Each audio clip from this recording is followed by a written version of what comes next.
우리 교단 총회는 이 이단 사이비에 대한 경각심을 높이기 위해서 이 8월 첫째 주일을 이단 경계 주일로 그렇게 정하고 있습니다. 그래서 이 코로나 팬데믹 이후에 이단 사이비 더 극성을 부리게 되고, 그것으로 인해서 교회와 성도들의 피해가, 또 사회도 피해가 있으니까 거기에 대한 경각심을 좀 가져야 된다, 그렇게 이야기를 하고 있는데요. 오늘이 8월 둘째 주일인데 우리 총회 이단 사이비 대책위원회에서 이번에 만든 영상이 있습니다. 우선 그 영상부터 잠시 보시겠습니다.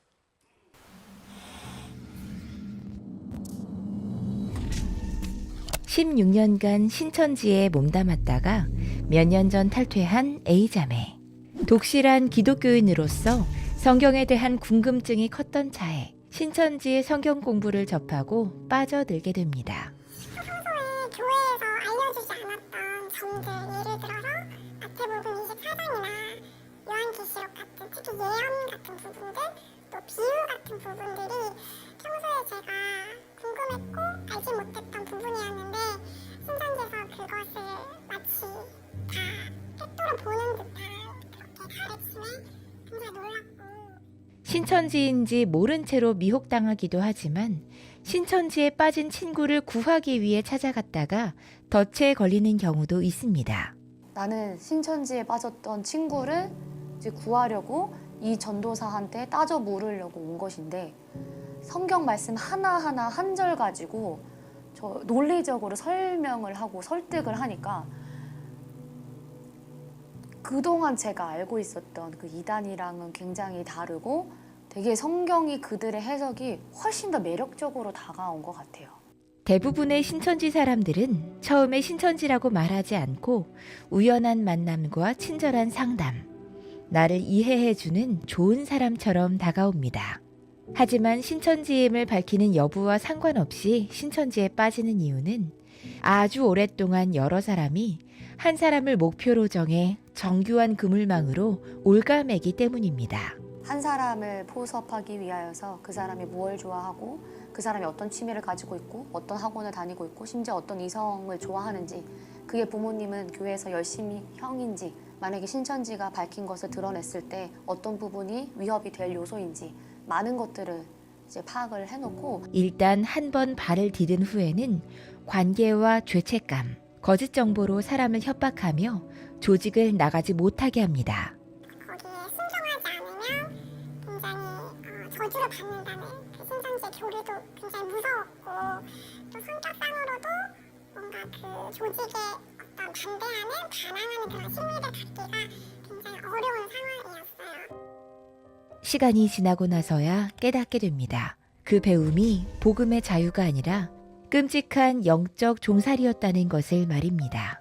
하지만 용기를 내어 자유를 찾아 탈퇴한 후에도 탈퇴자들은 어려운 시간을 겪습니다. 거짓에 속았다는 죄책감과 직장, 가족을 다 버린 후에 피폐해진 생활 터전이 이들을 맞습니다. 젊은 시절을 거기에 다 바쳤다 보니까 굉장히 허무함이 밀려왔었어요. 그래서 자살을 생각하기도 했고, 우울증에 걸리기도 했습니다. 그래서 정신과 상담이 필요한 사람들도 있었고, 저 같은 경우는 심리 전문가에게 찾아가서 상담을 받기도 했었거든요. 정죄는 스스로 엄청 할 거예요. 저도 이제 탈퇴하고 나서 자살 시도를 최선을 다해서 했거든요. 다시 하나님 앞에 선다는 이것 자체가 너무 수치스러운 거예요. 내가 어떻게 다시 예배를 드릴 수 있을까? 내가 어떻게 하나님의 이름을 다시 부를 수 있을까? 어떤 특별한 사람이 아닌 누구나 신천지에 빠질 수 있다는 것을 기억하고 예방하는 것은 물론 탈퇴자들에게 따뜻한 공동체가 되는 것도 교회의 역할입니다. 야, 신천지가 얼마나 지금 교묘하게 우리한테 다가오는지 알아? 라고 잘못된 것과 그 경각심을 이야기하고 싶어서 이야기를 하면, 아, 그런 거 왜 가? 너 진짜 바보구나. 손가락질하면서 정죄하니까 이야기를 하고 싶어도 점점 다물어지게 되는 거죠. 죄송하지만 누구든지 당할 수 있는 이야기거든요. 누구든지 내 이야기가 될 수 있는 이야기고, 누구든지 내 가족이 피해자가 될 수 있어요. 기적적으로 만난 그런 교회에서 제가 엄청 많은 사랑을 받았고 그 교회에서는 신천지 탈퇴자라고 해서 뭔가 적대시하거나 외면하는 것이 아니라 굉장히 두 팔 벌려 환영하는 것을 제가 많이 느껴서 더 신앙생활 회복하는 데 큰 힘이 되었거든요. 그래서 물론 위장 교리로 오늘 신천지 교인들에 대한 경계심은 계속 가져야 되겠지만 신천지인이 정말 탈퇴하고 회개하고 회심했다면 그 신천지인을 누가복음 15장에 탄자를 안아주시는 하나님처럼 그렇게 맞아주시는 그런 환대의 그런 문화가 좀 잘 많아지면 굉장히 탈퇴자들에게 도움이 될 거라고 생각합니다. 오랫동안 교회는 신천지 아웃을 외쳐왔습니다. 그 외침은 필요했습니다. 그러나 이제 교회는 한 걸음 더 나아가야 합니다. 잘못된 교리는 단호히 분별하되 그곳에서 빠져나온 영혼은 복음으로 품어야 합니다. 정죄가 아닌 회복으로, 비난이 아닌 진리와 사랑으로 그들이 다시 예수 그리스도 안에서 숨쉴 수 있도록 진리 안에서 깨어 분별하십시오. 그리고 상처 입고 돌아오는 우리의 이웃을 이제 복음의 품으로 안아주십시오. 그 영상에도 나오지만 특정인이 피해자가 아니라 누구든지 피해자가 될 수가 있고 또 가족 중 누구든지 또 피해자가 될 수도 있다 그러지요. 지금 이제 우리 총회 교단에서 고민이 있습니다. 신천지에서 돌아오는 사람들 보니까 2명이 나왔잖아요. 한 사람은 돌아와서 교육자가 되었고 한 사람은 탈퇴하게 되었는데 이들을 어떻게 교회가 다시 품어줘야 될까? 다시 신앙 가운데 일어설 수 있도록 어떻게 도와줘야 될까? 그게 지금 고민이 있고요. 보니까 또 하나는 이 이단의 2세대들이 있습니다. 2세대들이 있는데 자기는 태어나 보니까 이단 가정이에요. 내가 선택한 게 아닙니다. 태어나서 보니까 부모님이 이단이고 그러다 보니까 부모님 따라다니면서 이단의 강요를 받게 되고 가르침을 받게 되고 거기에서 탈퇴하려고 해도 나오기가 어렵습니다. 왜냐하면 부모와 이별해야 되는데 그리고 또 하나 경제적으로 독립하지 못한 미성년자라면 더 어렵지요. 그렇기에 거기에서 데리고 나와도 지금 문제가 되는 거예요. 그러다 보니까 이 이단의 2세대들이 지금 또 그만큼 속앓이를 고통 가운데 처해 있는 자녀들이 우리나라에도 많이 있습니다. 우리가 이단하고 사이비 이게 다 한자입니다. 사이비도 한자예요. 이것을 명확하게 구분을 할 필요가 있는데 이단은 말 그대로 끝이 다릅니다. 그러니까 우리가 사용하는 이 성경 66권을 그들도 사용하고 있습니다. 그들도 구원을 이야기하고요. 그들도 신앙을 이야기합니다. 그런데 이 성경 해석에 있어서 잘못된 해석을 하는 거예요. 교리에 있어서나 말씀에 있어서 잘못된 해석을 합니다.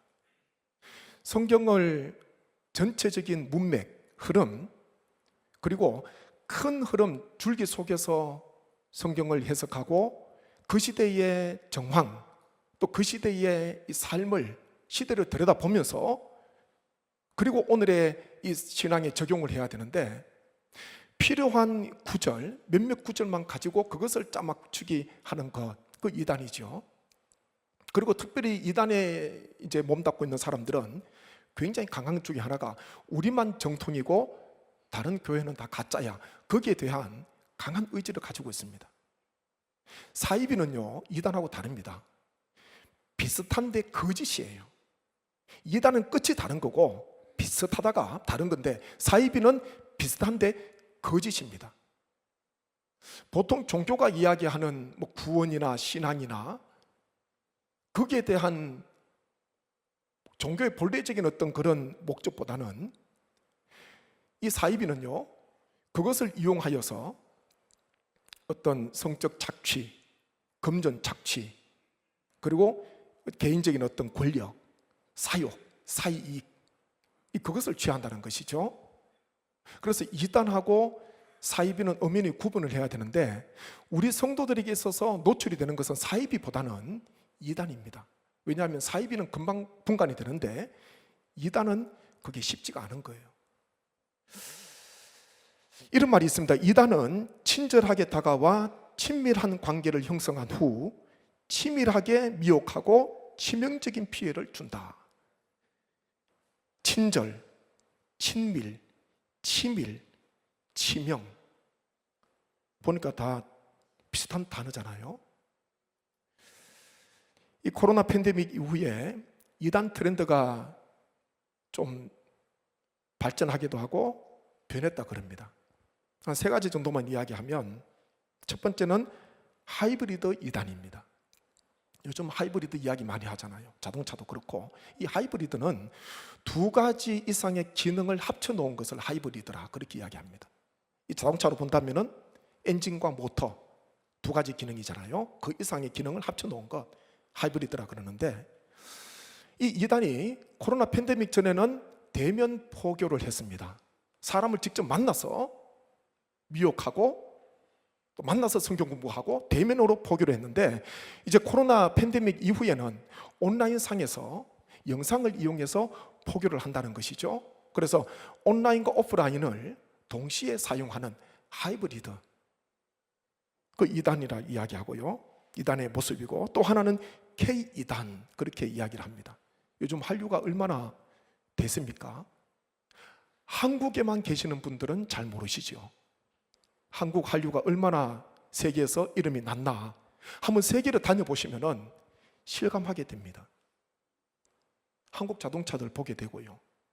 그리고 한국 브랜드의 전자제품들 보게 되고요.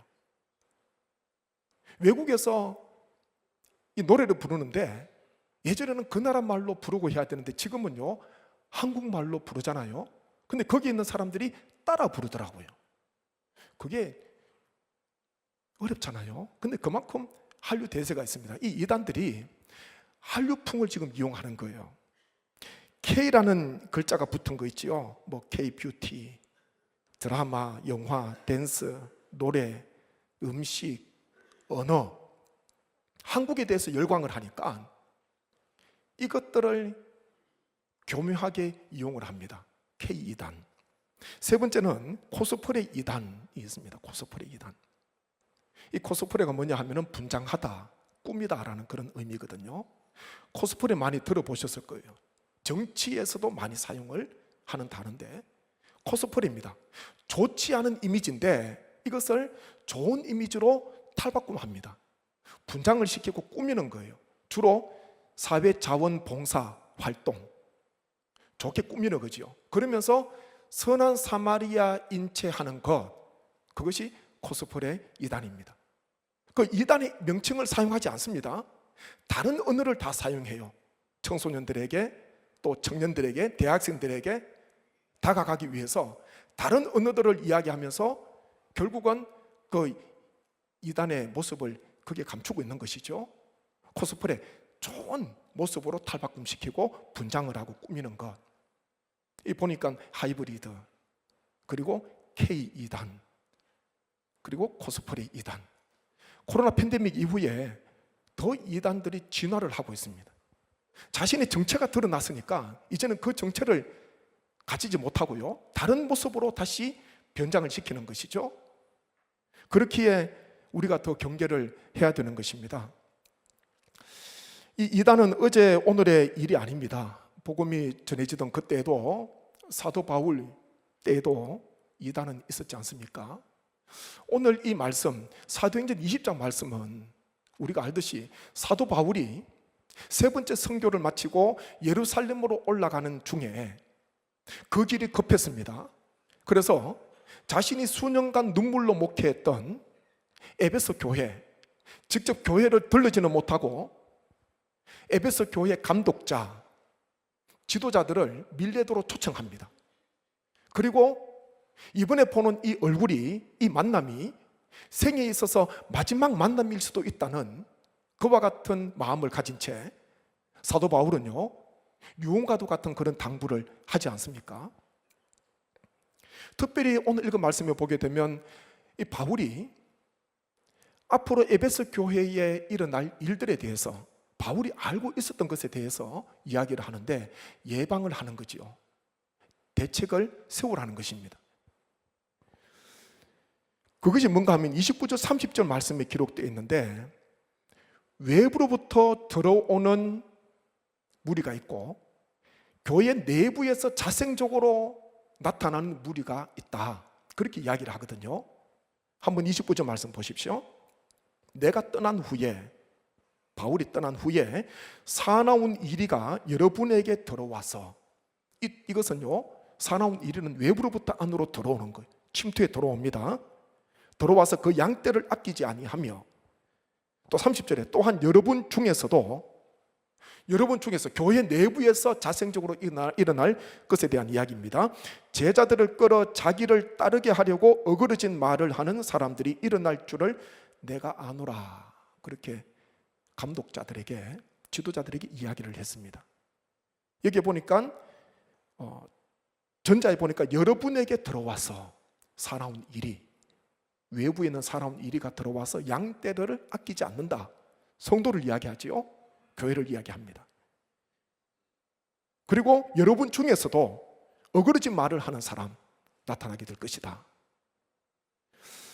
전자는요, 외부로부터 들어오는 이 사나운 이리는 이단을 이야기합니다. 그 당시에 특별히 바울 시대에 있었던, 복음을 많이 훼손했던, 방해했던 이단, 예수님의 부활을 인정하지 않았던 영지주의가 있었고요. 또 하나는 율법과 할례를 행해야지 구원을 받을 수 있다고 강조했던 유대 율법주의자들, 외부로부터 교회 안으로 침투해 들어왔던 사나운 일입니다. 이단들이에요. 교회 내부에서 자생했던 이 사람들 보니까요, 거짓 교사, 어그러진 말을 하는 사람들인데 이 사람들은 거짓 교사입니다.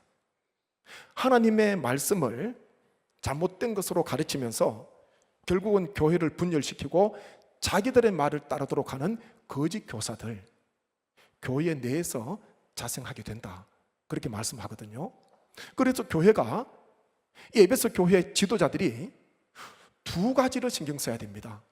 교회 밖으로부터 침투해 들어오는 사나운 일이, 그리고 교회 안에서 자생적으로 나타나게 되는 거짓 교사, 하나님의 가르침, 하나님의 말씀에 위배되게 가르치는 사람들, 자기들을 따르려고 하는, 복음을 따르고 예수 그리스도를 따르도록 가르쳐야 되는데 자기를 따르려고 하는 어그러진 말을 하는 사람들, 구분 말을 하는 사람들이잖아요. 이 두 가지를 신경을 써야 되는 것입니다. 우리가 어떤 제품을 보게 되면 유사 제품에 주의하세요 라는 그런 문구를 보게 됩니다. 진품을 만드는 회사가 유사 제품 때문에 치명적인 손실을 입을 때도 있습니다. 겉으로 봐서는요, 너무나 똑같아요. 정말 두 개를 두고 보면은 이게 도대체 뭔가 다른가, 무엇이 다른가 식별이 되지 않습니다. 유사 제품, 정말 진품을 훼손하는 거 아닙니까? 복음에도요, 유사 복음이 있습니다. 유사 복음. 그 복음에다가 이런저런 것들을 덧붙이고 이런저런 것들을 첨가시키는 것이죠. 그게 유사 복음입니다. 불순물을 섞는 것입니다. 예수 그리스도 복음으로 구원 얻는데 거기에다가 다른 것들을, 다른 조항들을 달게 되고 그러면서 유사 복음화 시키는 것이죠. 우리 교회 홈페이지에 제가 벌써 올렸습니다. 거기에 2단이라는 콘텐츠가 있는데 클릭하시는 아이콘이 있는데 한번 보신 분이 계신지 모르지만 스캔을 받아서 거기에 쭉 게시를 했는데 한번 읽어보실 필요가 있습니다. 읽어보셔야 돼요. 다른 유튜브 보시는 것보다도 우선 교회 홈페이지에 PC 버전에 들어가면 2단이 있는데 거기에 들어가시면은 쭉 있습니다. 한번 읽어보십시오. 지금 2단에 어떤 2단들이 있나, 그리고 이들이 지금 관계되어 있는 제품이나 관계되어 있는 기관이 어떤 게 있나 한번 쭉 보셔서 스스로 경계를 해야 됩니다. 교회 홈페이지에 올린 그게 보면은 이단 사입이 분별하는 법, 그렇게 이제 한 면이 나와 있는데, 제가 요거를 그대로 한번 읽어볼게요. 아래와 같은 내용을 가르치는 곳은 이단입니다. 성도 여러분들은 주의하시고, 혹시 주변에서 이와 같이 가르치는 단체를 소개받아서 성경 공부를 하게 되었다면 담당 교역자에게 꼭 상담하세요. 1번 9가지인데 한번 제가 그대로 읽을게요. 성경 비유. 성경은 문맥과 문장의 흐름을 따라 읽고 해석해야 함에도 불구하고 성경을 비유로 풀어야 한다며 신구약 성경의 특정 구절만 보면서 이 구절 저 구절 짜맞추기를 하는가. 두 번째요, 시대별 구원자입니다. 예수님은 어제나 오늘이나 영원토록 모든 사람의 구원자이심을 가르치지 않고 시대별로 구원자가 각기 다르게 존재해 왔다며 노아, 모세, 아브라함도 구원자이고 신약 때는 예수님이 구원자였지만 말세에는 다른 구원자를 믿어야 한다고 가르치는가. 세 번째, 극도의 교회 비난입니다. 교회에 아픔과 상처가 있을 때 그것을 싸매며 기도하고 함께 아파하기보다 교회의 타락한 모습만 부각시키고 비판하면서 위선적인 종교 집단으로 매도하는가. 마치 교회에는 진리가 없고 새로운 진리와 구원의 길을 따라가야 한다는 식으로 말하지 않는가. 정통교회 목회자들을 바리새인, 거짓 목자라며 비난하는가. 네 번째요, 성경 외의 경전입니다. 성경은 유일무이한 하나님의 말씀인데도 불구하고 성경은 시대에 뒤떨어졌다며 새로운 책을 들고 나와 새 시대의 진리라고 주장하는가. 다섯 번째, 극도의 배타성입니다. 다른 교회에는 구원이 없고 자신들의 단체에만 구원이 있다며 기존의 정통교회의 구원이나 진리를 부인하는가. 여섯 번째, 비밀교육. 복음은 부끄럽거나 감추는 것이 아닌데도 성경을 가르치면서 목사님과 부모님에게는 비밀로 하라고 하는가. 입막음을 시켜 성경 공부하는 것이 탄로나지 않도록 비밀 교육을 시키는가. 일곱 번째, 시한부 종말론입니다. 예수님이 오시는 날과 때는 아무도 모른다고 성경이 말씀했음에도 불구하고 종말 재림의 날짜를 강조하면서 날짜를 못 박아 말하며 맹종을 강요하지 않는가. 또한 조건부 종말, 예를 들어 2, 3년 내에 14만 4천 명이 찬다며 종말이 올 것이라고 거짓말하지 않는가. 여덟 번째, 동방한국론입니다.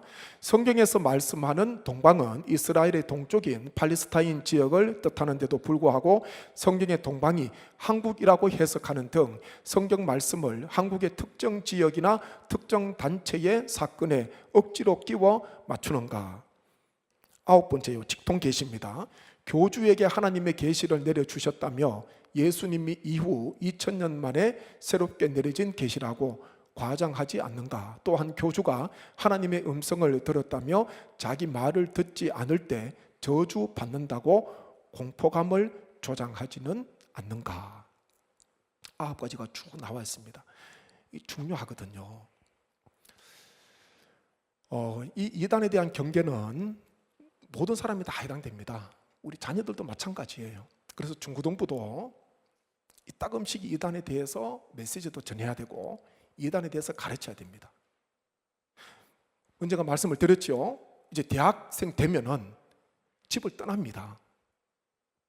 그러면은 교회도 결정해야 되고 또 주위의 친구들도 만나야 되고 다 섞여 있어요. 알곡과 가라지가 캠퍼스에 다 섞여 있습니다. 코스프레 그랬잖아요. 좋은 것으로 분장을 하니까 분간하기가 어렵습니다. 그래서 우리 자녀들, 외부에서 신앙생활하고 있는 자녀들 같은 경우에 어느 교회에 출석하는지, 그리고 그 교회에 확실하게 출석하고 있는지를 점검해야 됩니다. 오늘 저녁 같은 경우에 전화할 거잖아요. 그러면은 교회 갔어? 예배 드렸어? 그러면 갔다 왔어요. 잘했네. 그렇게 끊으면 안 돼요. 미션을 주십시오. 다음 주에 가면 담당 전도사님하고 아니면 청년부 담당 목사님이면, 대학부 담당 목사님 있으면 목사님하고 한번 사진 한번 찍어서 보내줘. 주보 들고 한번 찍어서 보내줘. 그냥 신앙생활 한다고 그냥 잘하고 있겠지, 그렇게 생각하다가는요, 나중에 보면은 이단에 빠진 그런 자녀도 있습니다. 제가 목회를 하면서 참 힘들었을 때가 있어요. 제가 맡았던 교구에 이단에 빠진 자녀가 있었거든요. 정체가 드러났습니다. 부모님을 만났는데 부모님이 무슨 이야기를 하시냐면, 우리 애는 지금까지 엄마 아빠의 말을 한 번도 거역 안 했으니까 우리가 그 이단이니까 나와, 그러면 우리 애는 바로 나옵니다. 그런데 어떻게 됐을까요? 부모가 너 이단에 빠졌지, 거기서 나와야 돼, 그 말을 하는 순간 가출해버렸어요. 부모가 비상에 걸렸습니다. 다른 애는 몰라도 우리 애는 지금까지 부모의 말을 거역하지 않았는데, 목사님 제가 이야기하면 됩니다. 가출해버렸어요. 지금은 제가 잘 모르지만 복음방이라고 밖에서는 아내를 볼 수 없도록 검은색 선팅을 합니다. 아니면 다른 간판을 붙여놓고 거기에서 이제 교리를 가르치는데, 애가 거기에 있어요. 근데 이 부모가 할 수 있는 게 뭐냐 하면은 참 어렵습니다. 그 앞에서 우리 애 보내주세요, 우리 애 집으로 보내주세요, 그거 피켓 걸고요 하루 종일 서 있는 거예요. 그 이후에 제가 이 자녀가 돌아왔는지 안 왔는지 모르겠지만은 그것 때문에요, 부모가 얼마나 고생을 했는지 모릅니다. 이게 쉽지가 않습니다. 심지어는 가족까지도 버리고 자기들끼리 모이는 아지트가 있고 거기에서 작업자족하고 경제활동을 하고 그런 일들이 있거든요. 꼭 점검하셔야 됩니다. 우리 자녀들 가운데 집을 떠나 있는 타지에서, 외국이든지 국내든지 신앙생활하는 자녀들이 있으면 신앙생활 교회 갔는지만 확인하지 마시고 어느 교회 주보를 보내라 그래야 돼요. 그게 확인이 어려우면 교육자에게 이야기해 주시면 그 교회가 정말 그 교단에 소속되어 있는지, 그 노예에 소속되어 있는지, 건강한 개신교 정통 교회인지 확인할 수가 있으니까. 요즘 이단들도요, 보세요, 다 장로교회예요. 간판을 걸어두고 있습니다.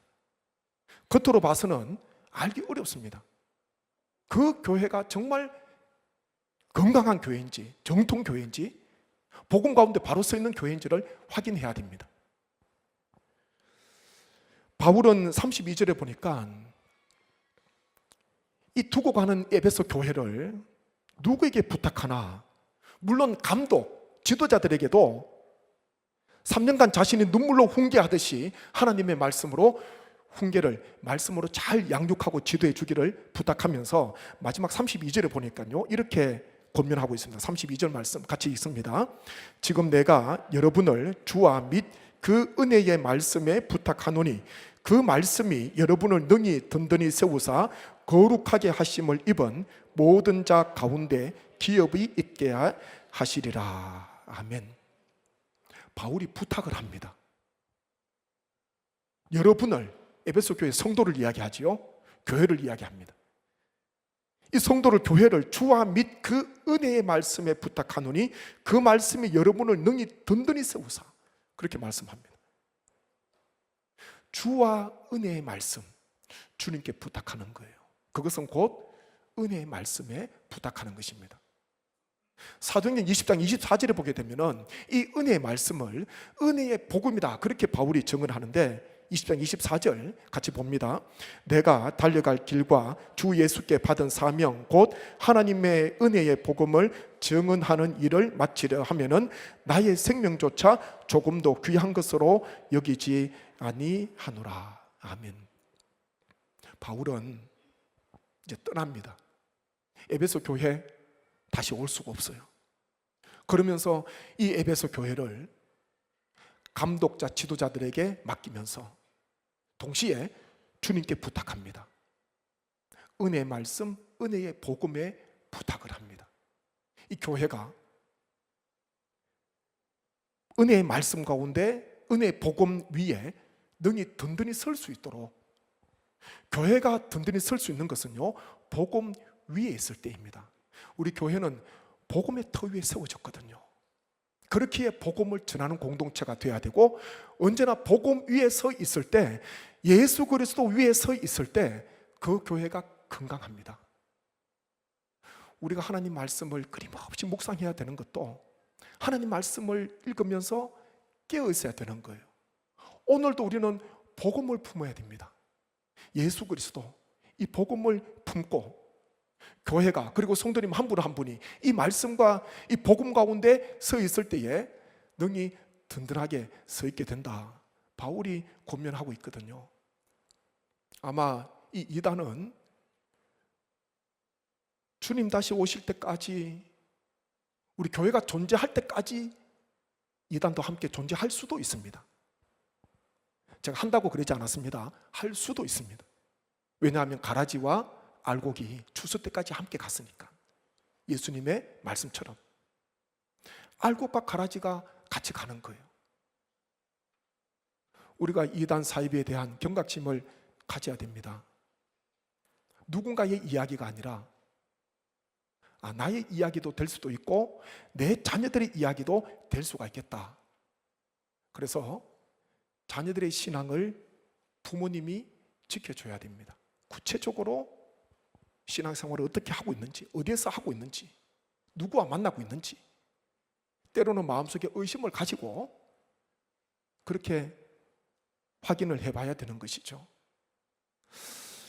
그래서 저는 오늘 설교 제목을 능히 든든히 세우는 은혜의 복음, 그렇게 정했습니다.